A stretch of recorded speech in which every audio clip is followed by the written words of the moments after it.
Bonjour à tous.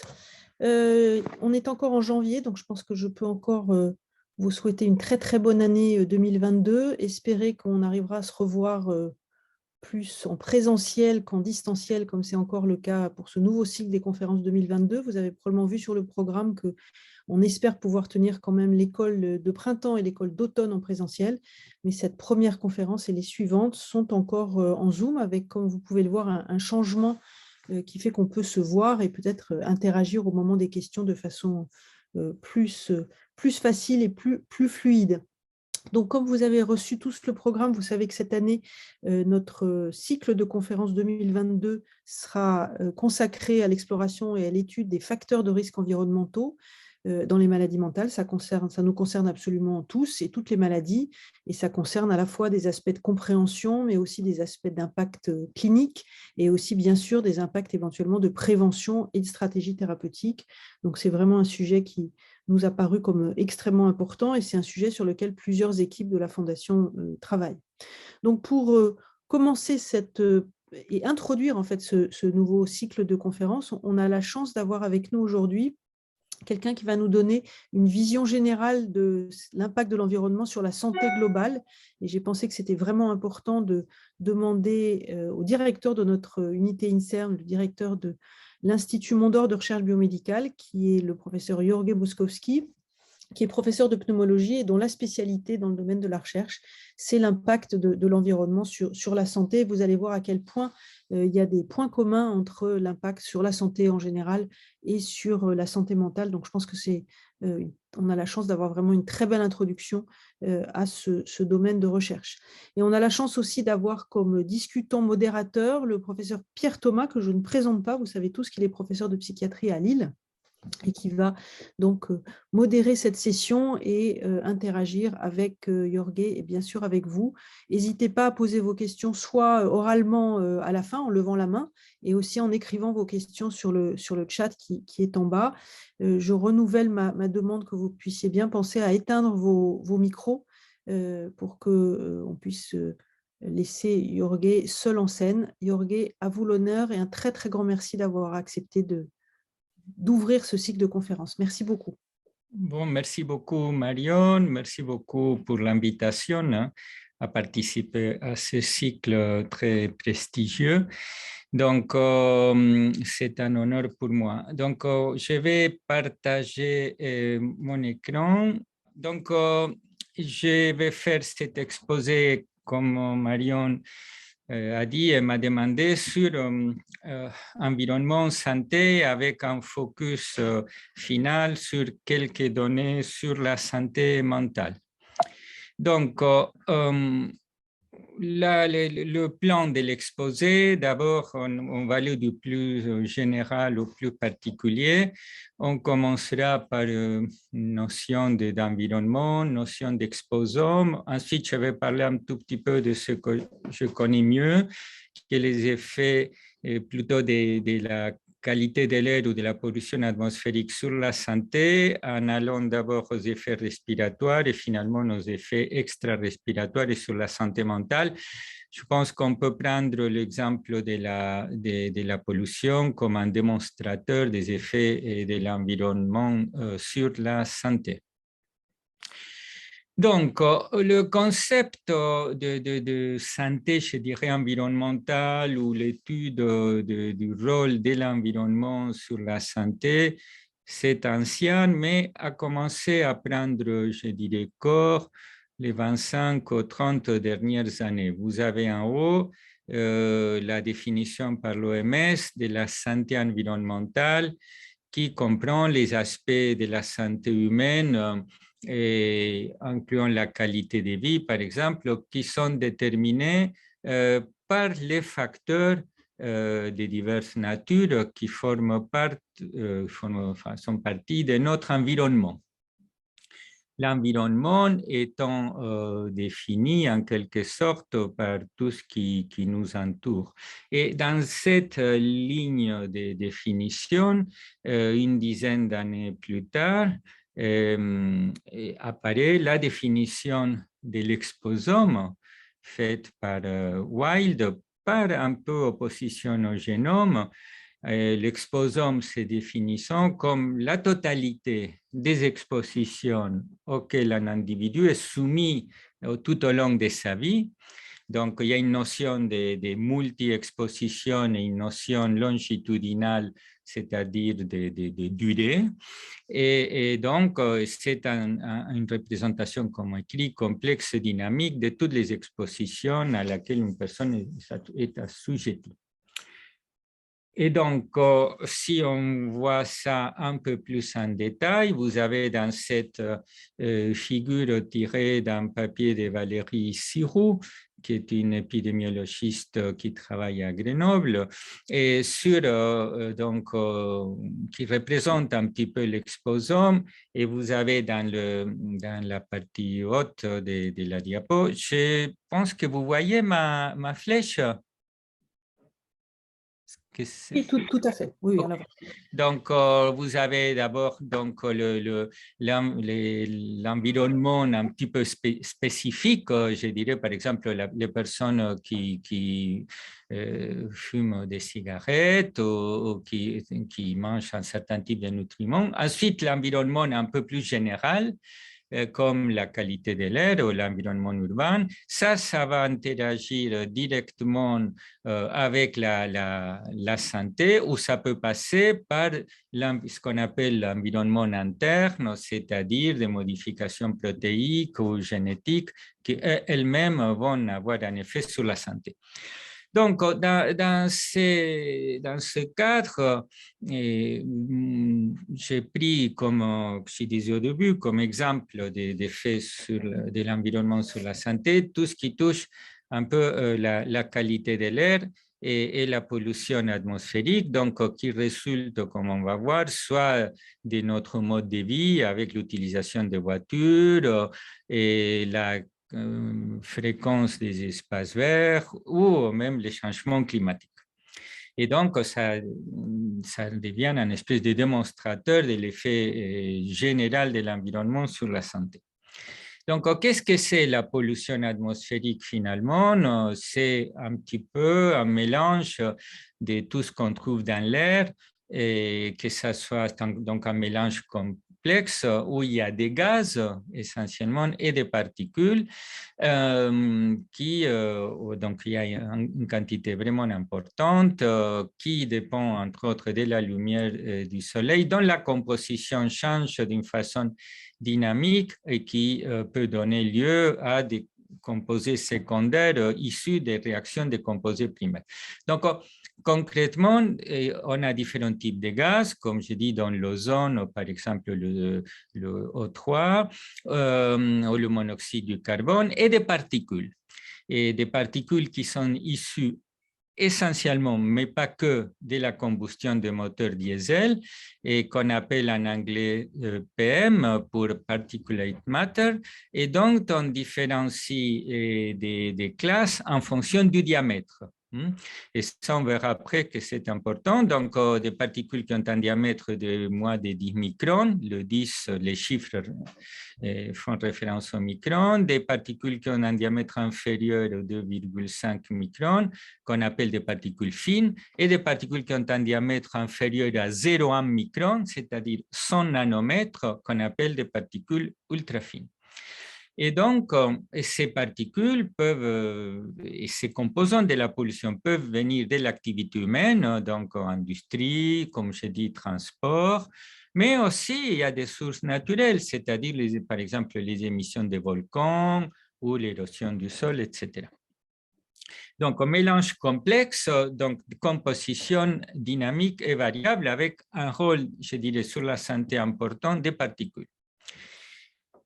Donc, les effets de la qualité de l'air ou de la pollution sont connus depuis longtemps. Il y a eu un épisode dans la vallée de la Meuse les années 30 qui avait donné lieu déjà à des interrogations dans la presse, et qui est plus connu, c'est un épisode donc, de brouillard ou de smog à Londres les années 50, et qui a donné lieu à un papier publié dans le Lancet. Et qu'est-ce qu'on voit dans ces papiers? Que pendant les 5 jours où il y a eu cette brouillard important qui est arrivé sur Londres, il y a eu un excès de mortalité par rapport à la même période les années précédentes, avec, pour ce qui est des maladies respiratoires, une augmentation des atteintes bronchiques ou d'une pneumonie. Donc, les effets de la qualité de l'air sur la santé sont connus depuis un moment, et si j'ai fait abstraction de tout ce qui est les maladies infectieuses, qu'on peut aussi considérer qu'avec des virus comme on voit actuellement qui sont dans l'air qu'on respire. Mais si on fait abstraction de ça et on se concentre que sur la définition que je viens de vous donner, on voit déjà qu'il y a eu des épisodes il y a un certain temps. Et donc, finalement, avec l'avancée des connaissances, l'industrialisation croissante, les changements qu'on voit sur le climat, on se rend compte finalement que la pollution atmosphérique devient un problème majeur de santé publique. Et donc, vous avez dû voir, donc avec des rapports divers et variés de l'OMS, par exemple, de conférences du Lancet, etc., qui concluent que la pollution de l'air est dans les pays occidentaux la troisième cause de mortalité et que finalement, la pollution atmosphérique est le principal facteur de risque environnemental pour la santé à ce jour. Donc, c'est un sujet d'importance majeure en santé publique. Donc, il y a eu donc, un article dans le Lancet il y a 4 ans qui faisait un point un petit peu plus détaillé sur le concept de qualité de l'air et santé. Et vous voyez par exemple ici dans la figure de gauche que la mortalité associée à la pollution de l'air est plus importante, même sur plusieurs des périodes, par rapport à la mortalité occasionnée par la contamination de l'eau ou des attentes sur la santé d'origine au travail, vous voyez, de la santé au travail. Et si on compare donc par rapport à d'autres types de facteurs de risque environnemental, cette fois-ci, si on revient au schéma de l'exposome, plutôt à l'environnement particulier, on voit que la mortalité liée à la pollution de l'air est plus importante que celle liée au tabac, aux maladies, certaines maladies infectieuses et à l'alcoolisme, etc. Donc, mortalité plus importante que d'autres types de pollution, mortalité plus importante que d'autres types de contamination ou d'exposition à des agressions environnementales. Avec, et ça revient à quelque chose qu'on reprendra à la fin, les effets tout au long de la vie, avec des effets plus importants aux deux extrêmes de la vie, je dirais en périnatal et à la vieillesse vraiment à la fin de la vie, avec probablement des facteurs de susceptibilité en particulier. Voilà. Donc, maintenant, une fois qu'on a dit tout ça, qu'on a parlé de ces, je dirais, généralités, si on veut aller un peu plus en détail, quels sont les effets de la qualité de l'air ou de la pollution atmosphérique sur la santé? Intuitivement, ce qui a été d'abord étudié, ce sont les effets respiratoires, parce que les gaz, les particules qu'on respire rentrent dans l'organisme par le système respiratoire, donc c'est les effets respiratoires qui ont été les mieux étudiés. Et ensuite, la communauté scientifique s'est rendue compte qu'il y a en fait des effets extra-respiratoires, pour le dire de façon simple. D'abord, la communauté s'est beaucoup concentrée sur les effets cardiaques vasculaires, puis des effets neurologiques, dont la santé mentale plus récemment, et des effets métaboliques et des effets sur, disons, que la grossesse et les effets, disons, pendant la vie intra-utérine. Donc, on va commencer d'abord un petit peu par les effets respiratoires parce que ça permet en quelque sorte de comprendre un petit peu les mécanismes ou certains mécanismes qui expliqueraient les effets systémiques. Donc, pour ceux qui ne sont pas familiers avec le système respiratoire, ça c'est important de connaître ça pour comprendre les mécanismes des effets de la pollution sur le poumon et systémique. Vous voyez ici un petit schéma de l'arbre trachéobronchique avec les alvéoles pulmonaires à la fin, donc l'air qu'on respire arrive, trachée, bronche, les alvéoles, où qu'on voit ici dans un petit dessin, l'air arrive dans l'espace alvéolaire et là, d'un côté, il va être en contact très proche avec des capillaires sanguins où va se produire les échanges gazeux et le sang va être oxygéné. Donc, il y a une proximité physique entre l'air et le sang, pour le dire d'une certaine façon. Et il y a un autre élément important à considérer, c'est que tous ces alvéoles qu'on voit ici sont en contact les uns et les autres à travers un interstitium, comme dans tous les tissus, et qui est le siège, qui peut être le siège des altérations qu'on appelle surtout une fibrose, et, dont on parlera un tout petit peu après, qui peut modifier à son tour l'architecture pulmonaire et finir par affecter les échanges gazeux.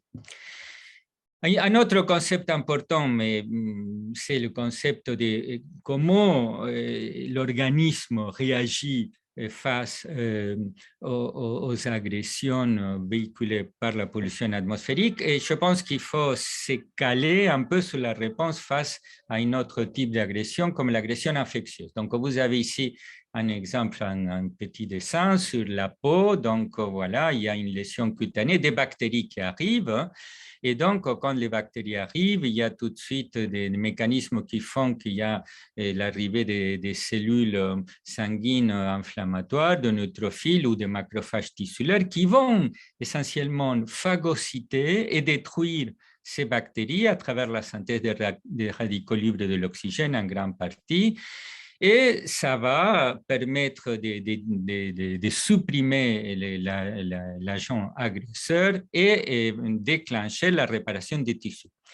Ce qui se passe, c'est que si vous remplacez une bactérie par une particule de la pollution, la réponse sera similaire, mais la capacité à détruire ces particules va être moindre ou inexistante, ce qui va faire que cette réaction inflammatoire, surtout si l'exposition à la pollution est continue, à différence de la situation infectieuse où elle est ponctuelle.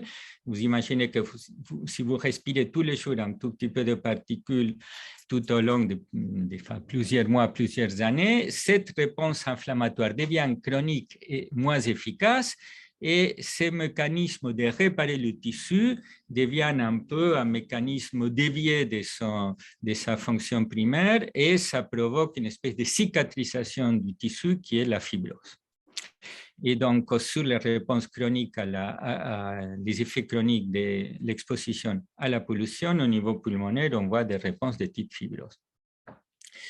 Donc, ça, c'est la même chose dite sur je dirais, une version un peu topologique. Donc, vous avez ici les composants de la pollution, l'épithélium des alvéoles, c'est-à-dire la paroi des alvéoles. Les particules arrivent, donc elles vont essayer d'être phagocytées par le macrophage, attaquées par le neutrophile, et il y aura une synthèse des radicaux libres qui vont déclencher une réaction inflammatoire, sans compter le fait que certaines particules ou certains composés de la pollution ont des propriétés radicalaires, comme les radicaux libres synthétisés par les cellules, et ça va enclencher donc au niveau du poumon une réaction inflammatoire, comme on va voir. Donc, tout ça, ça fait que, in fine, les effets pulmonaires de la pollution sont divers et variés, et que ce soit, disons que chez l'adulte, il y a sur des effets chroniques une diminution, une atteinte de la fonction respiratoire. Il peut y avoir une exacerbation des maladies respiratoires comme la maladie asthmatique et même une augmentation de l'incidence du cancer du poumon. Chez les enfants, il y a en plus des effets sur la fonction, il y a une atteinte de la croissance respiratoire et sur des effets pendant la grossesse, il peut y avoir, il y a des études qui montrent une diminution du poids à la naissance, par exemple. Et ces effets, bon, il faut les moduler sur s'ils sont chroniques ou s'ils sont aigus. Hein. Il y a des effets aigus, il y a des effets chroniques, et comme on a dit tout à l'heure. Donc, vous voyez, par exemple, sous les effets aigus, ça, c'est des expériences faites chez des souris de laboratoire exposées pendant 48 heures à une atmosphère modèle, c'est-à-dire une atmosphère qui mime une atmosphère qui est issue comme un pic de pollution à Paris. C'est des expériences faites dans notre laboratoire par l'équipe de Sophie Lannon et de Patrice Coll à la faculté des sciences de Créteil. Ça, c'est une coupe d'un poumon d'une souris contrôle et d'une souris exposée à cette atmosphère de Paris pendant 48 heures. Donc, on ne voit pas grand-chose. L'aspect des deux poumons est similaire. Et quand on analyse le nombre de cellules qu'on trouve dans les espaces, je dirais, bronchiques, il est le même que ce soit après 6 heures d'exposition ou après 48 heures, qui sont des temps courts. Hein. Par contre, si on analyse des gènes en rapport avec cette réponse inflammatoire, et dont vous avez les noms ici, c'est des gènes impliqués soit dans la réponse oxydative ou la détoxification comme AHR ou dans l'inflammation pure comme l'interleukine 6. Après 6 heures d'exposition, c'est très court, il n'y a rien, mais vous voyez qu'après 2 jours d'exposition, il y a déjà une augmentation de l'expression de tous ces gènes chez les souris exposées à cette atmosphère pic de pollution à Paris par rapport au contrôle. Et donc, aux 48 heures étant quand même un temps très court. Donc, il y a vraiment des effets très, je dirais, aigus de l'exposition. Et c'est une atmosphère, c'est un pic de pollution. Ce n'est pas quelque chose d'extraordinaire comme on peut avoir dans d'autres types d'études. Sur les effets chroniques, tout au long de la vie, il y a une très belle étude qui a été faite, donc publiée déjà il y a une vingtaine d'années par un groupe à Vancouver. Et cette étude, les auteurs, qu'est-ce qu'ils ont fait? Ils ont comparé des autopsies des femmes qui avaient vécu toute leur vie à Vancouver ou à Mexico City, au district fédéral de Mexico, et qui n'avaient pas fumé, qui n'avaient pas de maladies particulières et qui étaient décédées, je pense, accidentellement. Ils ont donc comparé les autopsies en regardant les poumons.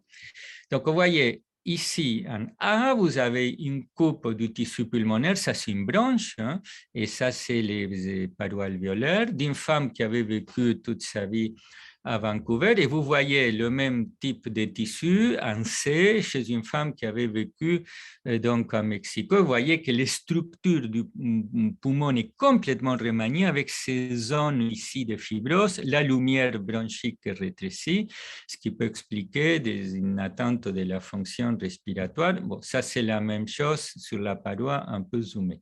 Donc, c'est une belle étude parce que ça montre que vraiment, indépendamment d'autres facteurs confondants, si tant est qu'on puisse dire ça, mais bon, les auteurs avaient fait attention au moins principales causes des fibroses, on a une morphologie pulmonaire très différente.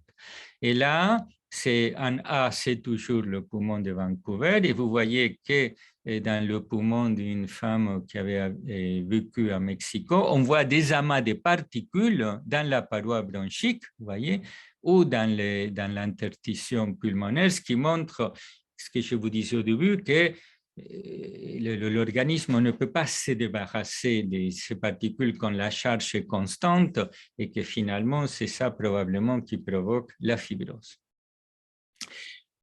Voilà, donc ça vous donne un aperçu de ce qui se passe au niveau pulmonaire. Mais comme je vous disais au début, il n'y a pas que le poumon, les particules, les gaz arrivent dans l'organisme par le poumon, mais ensuite il y a des effets systémiques. Et donc la communauté scientifique s'est beaucoup intéressée aux effets cardiovasculaires. Et là, la physiopathologie, si on prend l'image de tout à l'heure, est intéressante parce que ce qui était mis en avant, c'est qu'avant, pour le poumon, les anomalies restent cantonnées au poumon.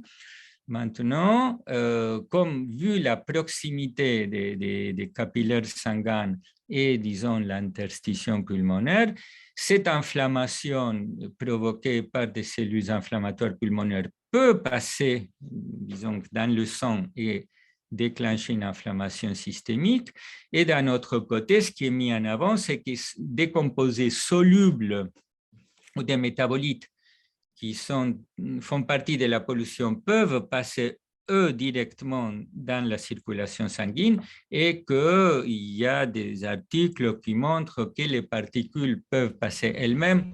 Bon, ça, c'est un domaine plus discuté, ça dépend de la taille, la quantité de particules qui passent probablement est très faible, mais en théorie, pour certains types de particules, ça a été démontré. Mais il y a clairement, je dirais, un effet facilitateur ou initiateur de l'inflammation par l'inflammation pulmonaire et ensuite un effet, je dirais, direct de passage des composés de la pollution dans le sang qui peuvent, ce composé-là, enclencher une inflammation systémique.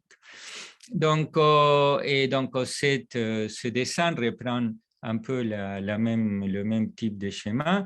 Les effets des polluants sur la santé cardiovasculaire, qu'ils soient au niveau sanguin, vasculaire ou cardiaque, on passe soit par l'inflammation pulmonaire, soit par la translocation des particules ou des composants solubles. Bon, il y a quelque chose de spécifique au cœur sur une atteinte du système nerveux autonome, mais je préfère que vous vous concentriez ou que vous gardiez comme message un et deux. Et les effets vasculaires sont très variés. Il y a des effets sur l'activité des plaquettes, il y a une hypercoagulabilité du sang, une altération de la relaxation vasculaire endothélium dépendante, donc avec une tendance à l'hypertension et des anomalies de la structure et de la rythmogénicité cardiaque.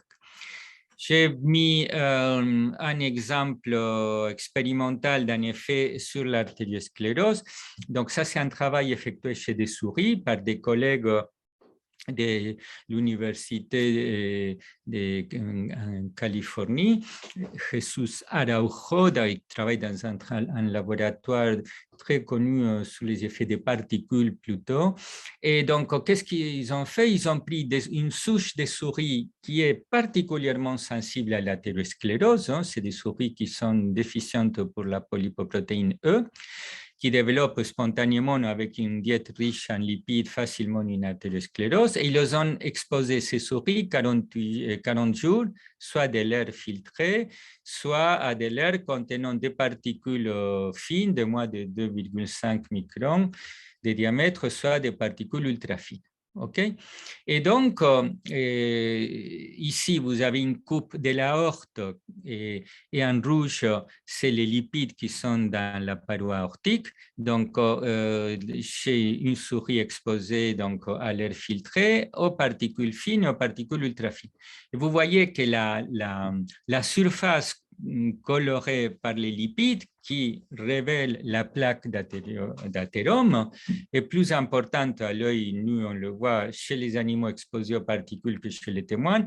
Et ici, dans la série DEF, on voit la présence des macrophages donc, et dans ces plaques révélées par un marqueur spécifique. Et qu'on voit qu'il y a plus de macrophages quand les animaux ont été exposés aux particules. Donc, ici, on a la section, disons que l'analyse quantitative de la plaque d'athérome, qu'on voit qu'elle est de la surface de la plaque, qu'elle est plus importante chez les animaux exposés aux particules fines et aux particules ultra fines, avec un effet ultra fin plus que fin. Ce qui montre concrètement, le message, c'est que quand vous prenez des animaux susceptibles à l'athérosclérose et que vous les faites inhaler des quantités importantes de particules de la pollution, il y a une majoration de cette athérosclérose. les mécanismes, ensuite, on peut les discuter. Mais le fait expérimental est là. Bien. Et donc, pour finir, quelques diapositives pour introduire ce que vous allez voir après dans la série de conférences sur les effets sur le développement et les effets sur la santé mentale. Donc, il y a donc, cette diapositive qui m'a été donnée par Stéphane Jaman, qui fait partie, qui co-dirige l'équipe de recherche avec Marion dans notre centre de recherche, illustre en quelque sorte l'état actuel des connaissances sur les effets de la pollution sur le système nerveux central. Et globalement, donc, il y a des papiers qui montrent qu'on peut avoir des particules au niveau du système nerveux central et dans des échantillons donc, du contexte frontal dans des autopsies de personnes, donc comme des particules qu'on peut trouver aussi dans l'air qu'on respire. Il y a des études qui montrent des effets des relations entre pollution et volume de la matière blanche, un développement réduit, de l'inflammation peut-être entre des effets inflammatoires de la pollution et même des plaques amyloïdes. Ce qui est intéressant, je fais un petit aparté sur la présence des particules. On sait, parce que ça a été démontré il y a longtemps et ça a été même, je pense, évoqué dans le cas du coronavirus, qu'on peut avoir un transport rétroaxonal par les axons des neurones olfactifs qui se trouve dans le nez vers le système nerveux central, vers le bulbe olfactif. Et c'est un mécanisme par lequel des particules d'une certaine taille, plutôt ultra fine, qui arrivent dans le nez peuvent se retrouver dans le système nerveux central. Ça a été démontré en tout cas chez des rongeurs. Et ça peut être extrapolé à l'homme avec la précaution que l'innervation nasale chez le rongeur, elle est un peu plus riche que chez l'homme, mais ça peut se retrouver chez l'homme. Sur les études plutôt sur qualité de l'air, pollution et santé mentale, il y a eu un papier qui a été repris beaucoup, qui est sorti dans un journal prestigieux qui s'appelle PLOS Biologie en 2019, par une équipe américaine où il y a des analyses épidémiologiques entre la pollution et le risque de maladies psychiatriques. Il y a deux analyses aux États-Unis et au Danemark. Ça, c'est une figure tirée pour la partie américaine où on montre, si vous regardez le rectangle en rouge, qu'il y a une augmentation des risques d'avoir des maladies bipolaires en fonction de la mauvaise qualité de l'air dans cette étude. Donc, cette étude était quand même pas mal débattue dans la littérature parce qu'il y a des limitations méthodologiques, mais quand même, ça a permis de dynamiser, je pense, le domaine et attirer l'attention de la communauté sur cette problématique. Pardon. Donc, il y avait une étude qui était apparue avant, un peu qui allait dans le même sens, publiée dans un très bon journal d'environnement qui s'appelle Environmental Health Perspective, une étude coréenne où les auteurs avaient regardé l'association entre l'exposition à long terme aux particules fines et la dépression sur une cohorte importante, 27 000 sujets, avec des analyses, je dirais, de la pollution par différentes méthodes. Et il concluait qu'il y avait donc un risque, donc l'exposition à long terme, parce que c'est l'exposition sur une période de 2 ans, était associée à un risque plus important de maladies, de troubles dépressifs. Et donc, les mécanismes qui sont évoqués, mais ça reste à ce jour, à mon avis, très hypothétique, c'est sur des courts termes des effets inflammatoires oxydatifs et une certaine neurotoxicité, et sur le long terme des effets plutôt épigénétiques et qui expliqueraient dans un cas simplement l'aggravation des maladies existantes, dans le deuxième, le développement de nouvelles maladies. Mais ça, à mon avis, ça reste hypothétique quand même. Et il y a eu donc aussi des revues sur ces sujets qui, donc à peu près à la même période, donc l'année précédente, l'étude de Cannes, et donc où effectivement la conclusion, c'est qu'il y a quand même des données dans la littérature qui vont dans le sens d'une relation entre pollution atmosphérique et santé mentale, mais qui quand même, il y a des écueils méthodologiques, que le sujet est compliqué, que c'est souvent des études rétrospectives, qu'il y a le problème de co-exposition et que donc on a besoin des études plus rigoureuses méthodologiquement pour aller plus loin dans ces sujets. Et dans ce sens-là, il y a aussi un article qui a été publié par donc l'équipe de Marion et Frank Schuroff, avec donc des gens que vous connaissez bien, et que aussi insiste sur le fait qu'il faut vraiment prendre en compte le développement temporel de ces effets, c'est-à-dire la notion des effets tout au long de la vie. Et donc, et pour donc un petit peu aller plus loin dans le sujet, il y a un projet dans notre centre, dans l'équipe de Marion et Stéphane Jamin, dont Stéphane est le coordinateur, qui s'attelle à ce sujet, et c'est-à-dire sur des versants des aspects cliniques, sur des cohortes de malades et sur des aspects un peu fondamentaux avec des modèles précliniques chez des animaux, essayer de comprendre à travers une collaboration avec des physico-chimistes de l'atmosphère, soit dans la modélisation, soit dans la génération d'atmosphères modèles, et ces effets de la qualité de l'air sur le développement cérébral et les maladies psychiatriques, en abordant des aspects de développement mental, des aspects comportementaux oui, comportementaux et des mécanismes à travers l'étude de l'inflammation, des aspects génétiques et épigénétiques. C'est ce type d'études qui peut nous fournir à terme des réponses un peu plus précises sur ce qui sort dans la littérature sur qualité de l'air et santé mentale, mais qui mérite d'être vraiment confirmé, approfondi et mieux caractérisé. Voilà, donc je vais m'arrêter là et je vous remercie beaucoup pour votre attention et je suis prêt, bien sûr, à répondre à toutes vos questions. Merci infiniment, professeur Bobrowski. Alors, tout d'abord, je vous dis bonjour à tous et je vous souhaite également mes meilleurs vœux pour cette année.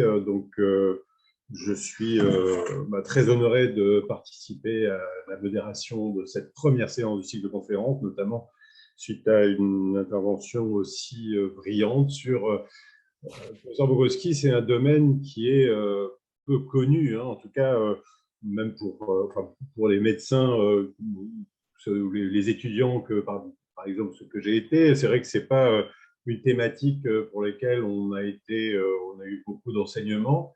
C'est vrai qu'on est beaucoup plus familier avec des expositions de pollution, mais suite à des comportements pathologiques comme dans les addictions, l'exposition au tabac notamment, vous y avez fait référence, que ce soit le tabac, donc un trouble du comportement. Encore, on pouvait parler aussi du tabagisme passif avec des gens qui pouvaient fumer autour de soi. Mais c'est vrai que l'impact de la pollution a été plutôt occulté, en tout cas, j'espère que maintenant, ce n'est plus le cas dans les études de médecine. Et pour ça, je trouve ça assez intéressant parce qu'on a affaire à quelque chose qui est invisible, qui n'est pas lié à un comportement, mais plutôt lié à l'endroit où l'on est, hein, par référence à la chanson, où les facteurs plutôt géographiques, et cet aspect invisible est tout à fait important. Or, c'était une toute première question dans ça. Vous avez montré à un moment donné un schéma avec une pondération entre l'impact que pouvait avoir la pollution, le tabac et puis d'autres. Ça. Et on voit clairement sur ce schéma que l'impact de la pollution atmosphérique est plus importante que celle du tabac. Alors, est-ce que c'est parce qu'il y a moins de personnes exposées qu'automatiquement c'est en dessous? Est-ce que vous pouvez commenter? Parce que c'est vraiment une question qui se soulève, l'impact respectif. Est-ce que le tabac et la pollution, est-ce que vous pouvez développer là-dessus? Moi, je pense que, oui, disons que c'est la question de la mortalité liée à la pollution est une question intéressante parce que ce sont des calculs faits à partir, donc, par des épidémiologistes, des mathématiciens. Disons que c'est un calcul parfois d'excès de mortalité par rapport à une situation de base. Ensuite, par rapport au tabagisme, je pense qu'il y a le fait que vous signalez que probablement le tabagisme est en train de décroître, en tout cas dans les pays développés, et que probablement c'est ça qui explique que la mortalité due à la pollution est plus importante. Mais il y a aussi le fait que dans des pays où on continue à fumer beaucoup, la pollution, la qualité de l'air est pire que dans les pays développés. Donc, je pense qu'avec le temps, avec les conditions de vie, l'industrialisation actuelle, la qualité de l'air se dégrade beaucoup. En Europe, nous avons des règles très précises, relativement contraignantes pour contrôler les niveaux des principaux polluants, mais ce n'est pas le cas dans d'autres pays en voie de développement. Donc, je pense qu'il y a effectivement ce que vous dites, et d'un côté, qui illustre le fait qu'on fume moins, mais que la qualité de l'air s'est beaucoup dégradée. Alors, un autre point, toujours pour rester dans l'aspect général sur l'impact sur la santé de façon globale, c'est vrai que les résultats que vous montrez sur les souris sont tout à fait impressionnants. Hein, ce qui se passe suite à un pic de pollution, enfin, les effets aigus sont véritablement impressionnants. Et c'est vrai qu'on connaît, enfin, le niveau, comme le grand public, hein, les mesures qui sont prises lorsqu'il y a un pic de pollution dans une grande ville, hein, en disant, bon, diminuer la circulation en voiture, essayer de rester chez vous, ne pas pratiquer de sport, ne pas courir, mais apparemment, enfin, c'est des mesures qui semblent assez limitées, puisque l'exposition, elle est là, quoi qu'il en soit, même si on ne fait pas de sport. Et c'est vrai que c'est quelque chose qui peut poser question. Et ça amène aussi, est-ce qu'il y a pour vous d'autres aspects, enfin, qui permettraient aussi de diminuer cette exposition, ou est-ce que finalement, nos pouvoirs publics font le maximum en affichant ces panneaux? C'est une bonne question. Je pense que les pouvoirs publics font pas mal. La communauté scientifique demande progressivement de réduire le seuil d'alarme de plus en plus parce qu'on se rend compte que les effets et les normes actuelles protègent, mais qui ne protègent pas complètement. Et les normes comportent pas seulement les pics, mais sinon un petit peu, je dirais, la pollution de base. Et donc, je pense qu'à un moment donné, il faut vraiment contraindre enfin, travailler sur les principales activités humaines qui génèrent des composés nocifs dans la qualité de l'air et pour avoir une réduction vraiment à long terme. Ensuite, il y a des questions encore plus subtiles parce qu'il y a, par exemple, le climat. Vous voyez, donc si le vent, et donc si on, c'est pas parce qu'il faut réduire la circulation à Paris intramuros, admettons, mais si la circulation à 30 ou 40 km de Paris n'est pas réduite, les vents peuvent amener des particules aussi. Donc, il y a des questions qui sont quand même un petit peu complexes et c'est pas l'air, c'est pas un système clos qu'on dit au-dessus d'une ville, on fait le maximum, mais il faut que ce soit des mesures coordonnées sur un territoire très vaste parce qu'il y a des facteurs climatiques vraiment qui peuvent faire bouger des composés de la pollution sur des distances très longues.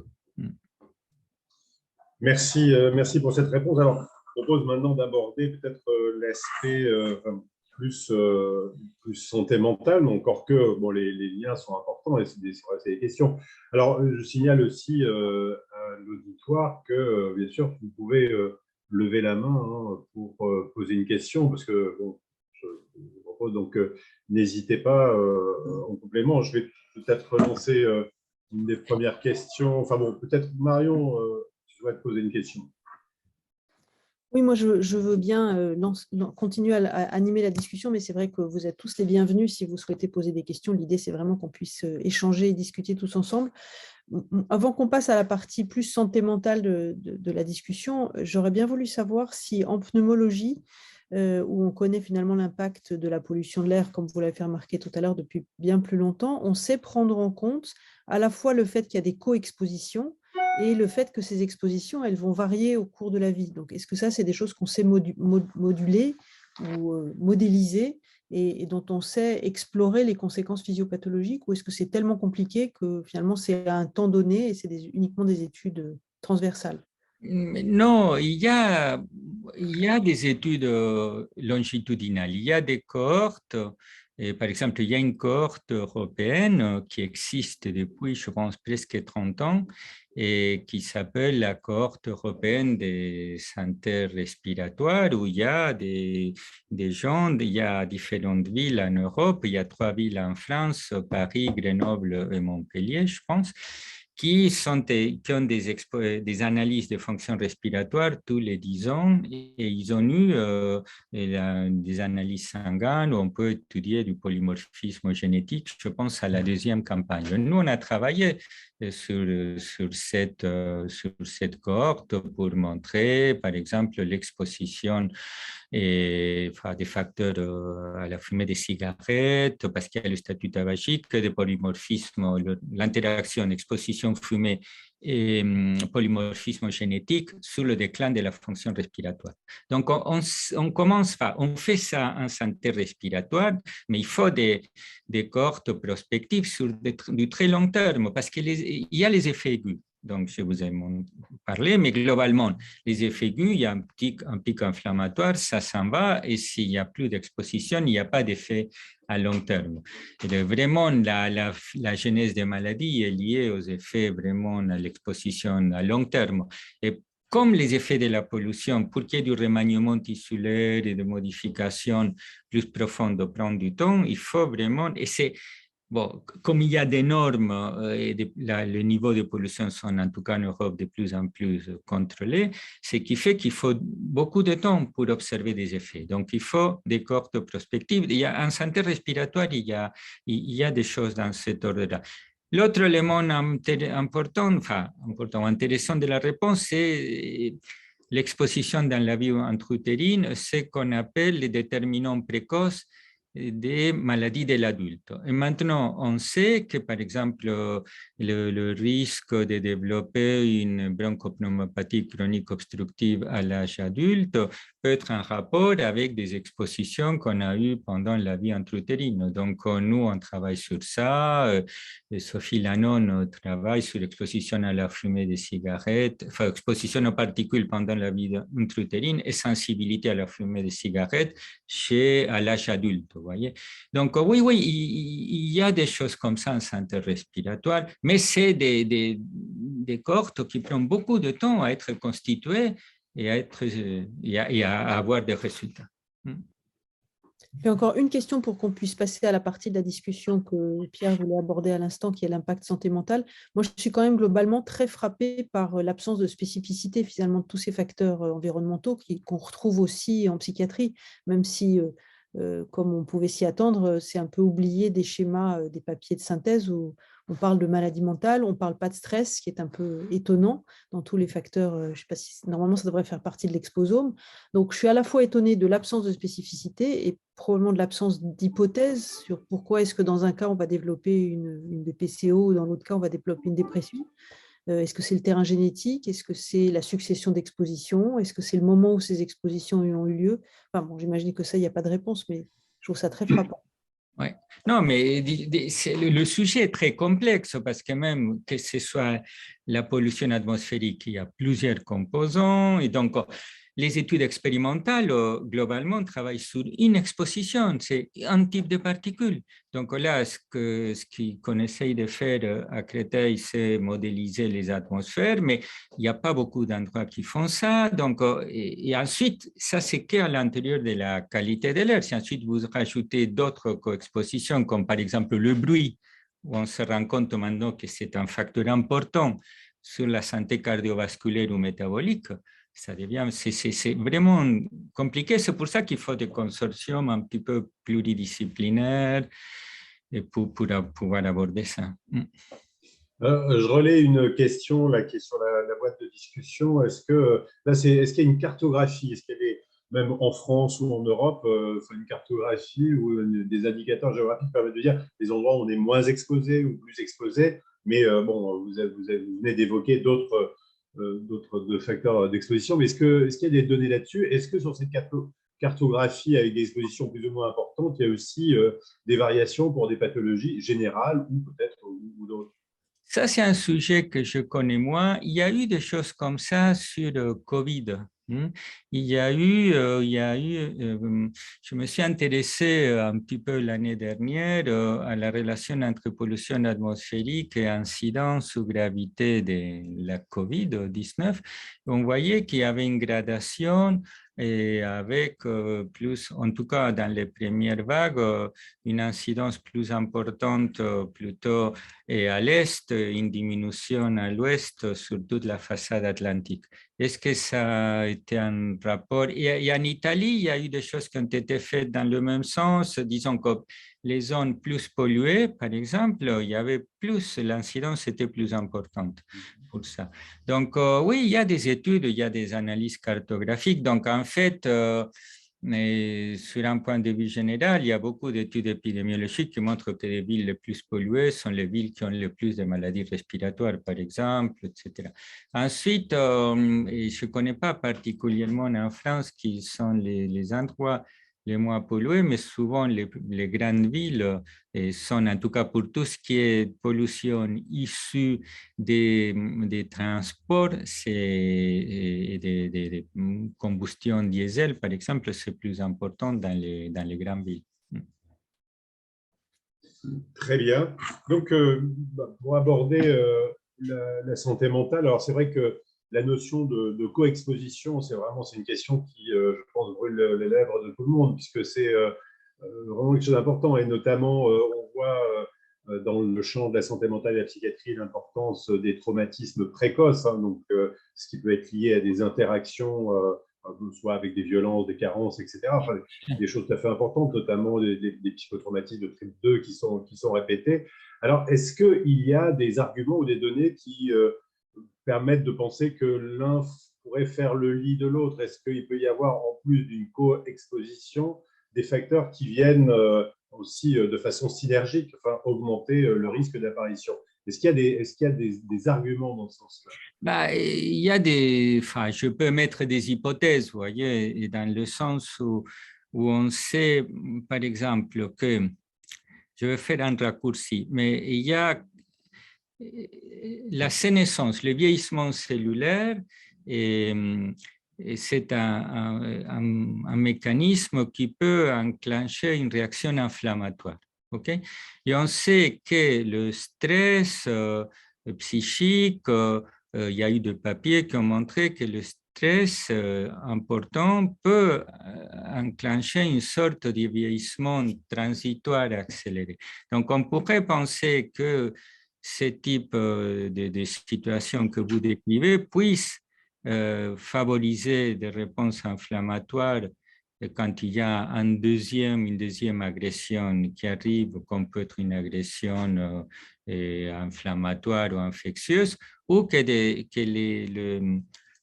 les conséquences du stress dans la petite enfance puissent induire des modifications épigénétiques qu'on puisse trouver et qui puissent favoriser des maladies à l'âge adulte. Donc, c'est plausible. En tout cas, ça revient au concept de déterminants précoces des maladies de l'adulte. Vous voyez que c'est un concept qui n'est pas restreint au système respiratoire, c'est un concept général. Ça peut s'appliquer aux anomalies au diabète, aux anomalies métaboliques, par exemple. Il y a aussi, excusez-moi, une question sur l'ère antérieure. Oui, tout à fait, ça c'est important. L'ère antérieure, je ne vais pas parler de ça, est aussi Et l'air intérieur est un facteur important aussi dans l'air qu'on respire. Et l'air intérieur comporte un peu de l'air extérieur quand même, mais il y a des composés un peu spécifiques. C'est souvent des composés organiques volatiles qui peuvent être générés par des produits de nettoyage, par des peintures, par différents types, ou si on brûle de l'encens, qu'il y ait des particules. Donc, l'air intérieur, c'est aussi un domaine qui a un rôle important sur la santé, mais globalement, il y a des études, mais globalement, il y a plus d'études sur l'air extérieur que sur l'air intérieur. Et en sachant qu'il n'y a pas une frontière, c'est pas étanche, et que l'air intérieur contient aussi des composants de l'air extérieur, même si on ferme, on est obligé d'ouvrir de temps en temps, ou par des systèmes de ventilation. Donc, voilà. Professeur Bobowski, j'avais une question aussi qui concerne les aspects prévention ou thérapeutique. C'est vrai qu'on est face à quelque chose qui, très nettement, un déterminant de santé qui a des effets pathogènes. Donc, bien sûr, il y a tous les effets, toutes les approches environnementales, diminuer la pollution, travailler avec l'industrie, etc., réduire les circulations. Et puis, il y a comment se prémunir, qui est une très, très vieille question face aux agressions de l'environnement, même depuis la théorie des miasmes, etc. Mais comment se prémunir, comment se protéger? Et est-ce que là, il y a des pistes ou il y a des réflexions? Parce que je pense qu'il doit y avoir aussi une problématique éthique là-dessus, mais est-ce qu'il y a des pistes permettant d'envisager des traitements, qui soient médicamenteux ou autres, pour se protéger, en plus à des moments clés du développement, par exemple, des effets de la pollution? Et pour l'instant, c'est plutôt le domaine se situe dans le champ de la prévention. Et donc, la communauté scientifique se place plutôt dans le domaine de la prévention avec plutôt une prévention personnalisée. Vous voyez, ça revient un peu à la médecine personnalisée. Donc, avec le développement d'outils, par exemple des applications que vous avez sur votre téléphone qui peuvent vous indiquer un instant T, et si vous devez aller dans un endroit dans la ville où vous habitez, s'il faut aller dans un endroit, il faut prendre un chemin A ou un chemin B, parce que le A, il y a la pollution aux particules ou à l'ozone plus importante, donc il va vous recommander d'éviter ça. Donc il y a plein d'applications qui se développent, certaines applications qui se développent sur ces domaines pour faire une prévention personnalisée. Il y a aussi des capteurs, un petit peu des applications avec des capteurs un peu personnalisés, parce que une chose, c'est la pollution dans la ville, une autre chose, ça revient même la pollution dans l'endroit où vous habitez. Donc, si vous avez un instrument qui vous dit exactement où vous êtes, quelle est la qualité de l'air, ça peut, à un moment donné, si vous êtes asthmatique, vous dites, bon, si je veux aller faire du jogging, il vaut mieux que je n'y aille pas maintenant, que j'aille plus tard. On va voir ou demain, si dans mon quartier, la qualité de l'air est meilleure ou non. Donc, il y a un peu, c'est des outils un petit peu je dirais, d'analyse des données, d'intelligence artificielle et accessibles souvent sous forme d'une application qui sont destinés à faire une prévention personnalisée dans le sens où ne pas sortir ou sortir et ne pas faire du sport ou changer le milieu de transport ou le chemin. Pour l'instant, on est plutôt là et pas dans le développement des traitements pour prévenir. C'est plutôt de la prévention et des incitations fortes de la communauté scientifique sur le pouvoir public pour réduire les niveaux de polluants. Merci. Marion, il est 14h33. Est-ce que, je ne sais pas si on a le temps encore pour des questions ou est-ce que tu souhaites… C'est vrai que sauf s'il n'y a plus de questions brûlantes, je vous propose qu'on remercie très très fort Jorge Boskowski pour cette passionnante introduction à ce cycle de conférences de l'année, qu'on remercie Pierre Thomas qui a parfaitement modéré cette session. Donc, je vois des mains qui applaudissent avec les petits outils qu'on a sur Zoom. Donc, je me joins à ces félicitations et ces remerciements. Et puis, je vous donne rendez-vous donc pour notre prochaine conférence qui, de mémoire, aura lieu le 9 février. Et je vous renouvelle encore une fois tous mes voeux pour une très bonne année 2022. Faites attention à l'environnement. À très bientôt. Au revoir. Merci beaucoup. Merci, au revoir.